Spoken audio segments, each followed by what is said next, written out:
Bismillahirrahmanirrahim. Assalamualaikum warahmatullahi wabarakatuh. Mari kita melihat Waalaikumsalam. diskusi pertama kita di bawah tema membongkar apa itu kolonisasi dan dekolonisasi yang bertajuk hati-hati dengan kolonisasi. Tanpa melengahkan masa, saya ingin mengajukan soalan pertama saya pada penanya pertama kita iaitu Puan Nabiha. Melalui tema dan tajuk kita pada hari ini Puan, saya ingin tanya apakah maksud kolonisasi? Boleh Puan jelaskan? Okey, terima kasih kepada Cik Moderator kita. Okey, maksud kolonisasi ni ataupun dengan kata lain iaitu kolonialism merupakan istilah yang merujuk kepada pengembangan kuasa sesebuah negara ke atas wilayah dan masyarakat di luar batas negaranya. Contoh yang paling dekat adalah yang berlaku di negara kita sendiri yang pernah dijajah oleh pihak British, Portugis dan juga Jepun. Oh, begitu. Terima kasih Puan Nabiha. Okey, mari kita teruskan dengan soalan yang kedua. Soalan ini diajukan kepada Puan Irfan. Puan, apakah yang boleh dikaitkan antara hubungan etika dan falsafah dengan kolonisasi? Terima kasih saudara moderator. Seperti yang sedia maklum, kolonisasi ini termasuk sebuah negara. Seperti yang saya fahami, etika dimaksudkan dengan konsep moral manakala falsafah merupakan kebenaran umum dan asas.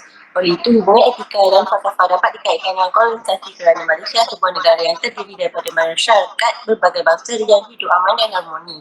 Hal ini terhasil oleh kerana sikap tolak angsu dan kerjasama antara kaum yang wujud semenjak British memberi kemerdekaan kepada tanah Melayu hingga ke hari ini. Hubungan etika antara kaum boleh dilihat jelas oleh kerana politik pada masa kini giat dilakukan bagi menuntut hak ataupun perebutan jawatan untuk memimpin negara. Melalui hal ini, kita dapat menyaksikan keruntuhan negara kita sendiri oleh kerana sifat tamak orang atasan terhadap bidang politik. Tambahan pula dengan sifat rakyat pada zaman kini tidak sama seperti dulu yang selalu hidup harmoni antara kaum. Mengikut laporan pada masa kini juga sedang berlaku isu perkauman antara sesama rakyat. Hal ini akan mengakibatkan tiada etika yang diterapkan dalam diri seseorang kaum tersebut. Terima kasih Puan Irfan. Bagaimana kita lihat masyarakat kita hari ini? Pemersatan etika makin menjadi-jadi. Sedangkan orang Melayu ketika dahulu amat mementingkan tutur kata dan adab sopan dalam persoalan harian. Serta sikap hormat menghormati dalam kalangan masyarakat. Boleh Puan yang lihat kerasan kenapa pemersatan ini berlaku? Silakan. Terima kasih saudari moderator. Sebenarnya etika dalam masyarakat telah lama terbentuk dalam kehidupan seharian sama ada dari segi sosial, cara berpakaian dan percakapan. Contoh nilai etika yang kita boleh lihat dari segi pergaulan di pasar, memberi bantuan ketika bencana ataupun sikap tolong-menolong sesama masyarakat itu sendiri. Tetapi setelah kedatangan kolonisasi yang dibawa oleh penjajah ini, telah banyak meninggalkan impak negatif daripada impak positif itu sendiri.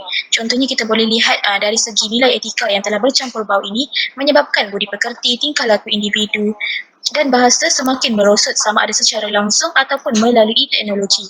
Sebagai contoh dari segi percakapan ialah penggunaan bahasa rojak yang digunakan secara meluas, terutamanya dalam kalangan remaja di Malaysia.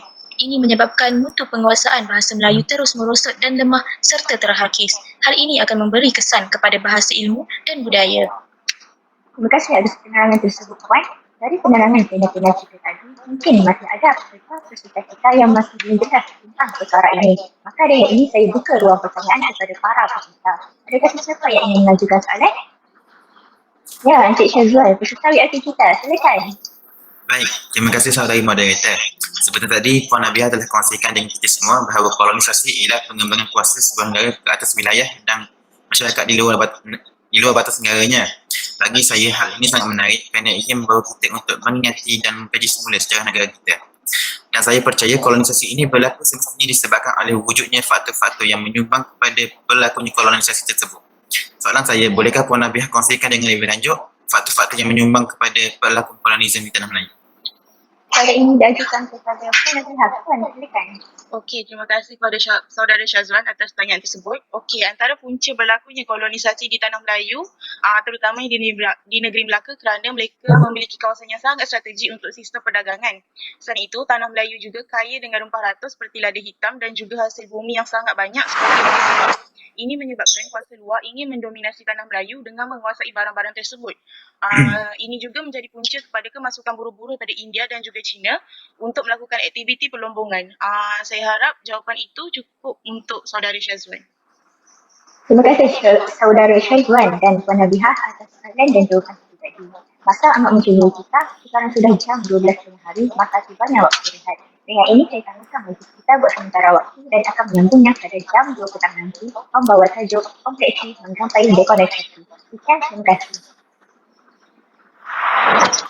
Assalamualaikum semua. Tiba masanya untuk kita mulakan perbincangan sesi 2 iaitu kompleksi menggapai dekolonisasi. Diminta saudari Sarah untuk berikan penjelasan berkenaan tajuk ini. Sila mulakan. Terima kasih kepada moderator kita. Dekolonisasi adalah istilah yang berkait rapat dengan kolonisasi. Jadi, kalau semua sudah fahami apa maksud kolonisasi, sudah tentulah dapat memberi pengertian kepada dekolonisasi ini. Kolonisasi dimaksudkan sebagai satu keadaan di mana sesebuah negara ataupun masyarakat yang tertakluk kepada penjajah sama ada dari segi fizikal, material ataupun intelektual. Keadaan yang digambarkan oleh dekolonisasi pula adalah keadaan yang sebaliknya, iaitu pembebasan daripada penjajahan dari segi material, mental atau pemikiran. Umumnya, dekolonisasi merujuk proses di mana dapat membebaskan diri daripada pengaruh kolonial. Baiklah, seterusnya saudari Aisyah, apakah sisi baik yang diperoleh daripada penjajahan ini? Terima kasih atas soalan yang diberikan. Kita seharusnya mempunyai nilai kesedaran dalam diri bahawa tanah air ini perlu dibebaskan sepenuhnya dari sebarang bentuk penjajahan. Bukan sahaja dalam bentuk fizikal tetapi juga dalam bentuk naratif kesejarahan negara kita Malaysia. Dapat dikaitkan dengan isu Bukit Melaka seperti mana yang kita tahu, Melaka merupakan tempat utama yang menjadi sasaran pihak penjajah iaitu Portugis, di mana Portugis memusnahkan segala bukti kewujudan peradaban Melayu Islam di Melaka untuk membangunkan kota pemerintahan Portugis yang dikenali sebagai Formosa.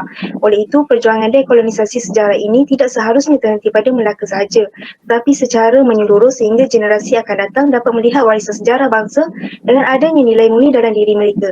Hasil penjajahan Portugis pada zaman dahulu telah sedikit sebanyak memberi sumbangan ke atas peninggalan pembangunan pelancongan kepada negara kita. Apa yang dibicarakan membuat saya berasa khawatir terutamanya bagi generasi Z yang hanya memandang tempat bersejarah seperti Georgetown dipindah sebagai destinasi percutian sahaja. Mereka tidak menggunakan kapasiti akal sepenuhnya dengan mencari inisiatif untuk mengkaji di sebalik sesuatu yang menjangkau akal fikiran kerana tidak melaluinya sendiri. Walau bagaimanapun, diharapkan keangkuhan ini dapat dibendung kelak. Baiklah, Saudara Naim, bagaimanakah cara Malaysia keluar dari pengaruh dekolonisasi itu? Terima kasih Puan Moderator. Kita semua tahu bahawa penduduk koloni dalam konteks ini hanya bergantung kepada keputusan yang diambil oleh pihak berkuasa dari negara penjajah sahaja seperti negara Britain, Portugis dan Belanda. Edit ini merujuk kepada niat pertubuhan bangsa bersatu untuk melihatkan kepada kebebasan negara bangsa di bawah penguasaan penjajah. Oleh sebab itu, Malaysia telah mengambil langkah proaktif untuk keluar daripada pengaruh elemen-elemen barat dengan mewujudkan rukun negara sebagai rujukan utama dalam membina negara yang maju dan juga dapat menyelesaikan masalah serta isu-isu yang berbangkit. Rukun negara bukan sahaja dapat membina perpaduan dalam masyarakat Malaysia sahaja, namun ia juga penting dalam mengekalkan adat budaya yang diwarisi dari generasi dahulu lagi. Masyarakat yang mengikuti dan memahami prinsip rukun negara yang terdiri pada 5 prinsip ini secara tidak langsung akan memelihara adat budaya yang sangat berharga serta dapat mengekalkan ke generasi yang lain. Sekarang, diminta peserta kita Saudara Firdaus untuk menyumbangkan suara. Diminta Saudari Sarah untuk menjawab persoalan tersebut. Dipersilakan. Terima kasih kepada Tuan Moderator. Sebentar tadi panel ketiga iaitu Encik Naim ada menjelaskan tentang dekolonisasi berkaitan dengan politik antarabangsa. Saya ingin menceritakan asal-usul perkataan dekolonisasi. Istilah dekolonisasi berasal dari bahasa Inggeris decolonization yang terdiri dari tidak colonization penjajahan dan didefinisikan sebagai kemerdekaan. Seterusnya saya ingin menjelaskan tentang Piagam Atlantik Charter iaitu faktor yang mendorong proses dekolonisasi di Asia Tenggara. Berakhirnya Perang Dunia Kedua, terlahirnya Piagam Atlantik yang mana terdapat beberapa hal penting yang menyangkut hak asasi manusia, antaranya ialah setiap negara dilarang mengambil wilayah negara lain dan bangsa berhak menentukan nasibnya sendiri. Piagam ini merupakan pengisytiharan yang dikeluarkan pada Ogos 1941 dan dirangka oleh Britain dan Amerika Syarikat, kemudiannya diterima oleh semua pihak berikut. Dengan menandatangani piagam tersebut, ia merupakan awal menuju terwujudnya perdamaian dunia. Saya ingin mengajukan soalan kepada Saudari Sarah. Apakah punca berlakunya dekolonisasi? Terima kasih kepada Saudara Firdaus di atas pertanyaan. Antara punca dekolonisasi adalah negara menginginkan kemerdekaan daripada penjajahan yang membawa kepada pergolakan politik. Seterusnya, Perang Dunia Kedua juga telah mempromosikan dekolonisasi. Baiklah, rumusannya, hal ini menjadi titik tolak untuk setiap daripada kita memainkan peranan masing-masing dalam merealisasikan negara kalis penjajah untuk tempoh yang berpanjangan bagi kepentingan sejagat. Dengan itu, majlis berakhir di sini. Sekian, terima kasih.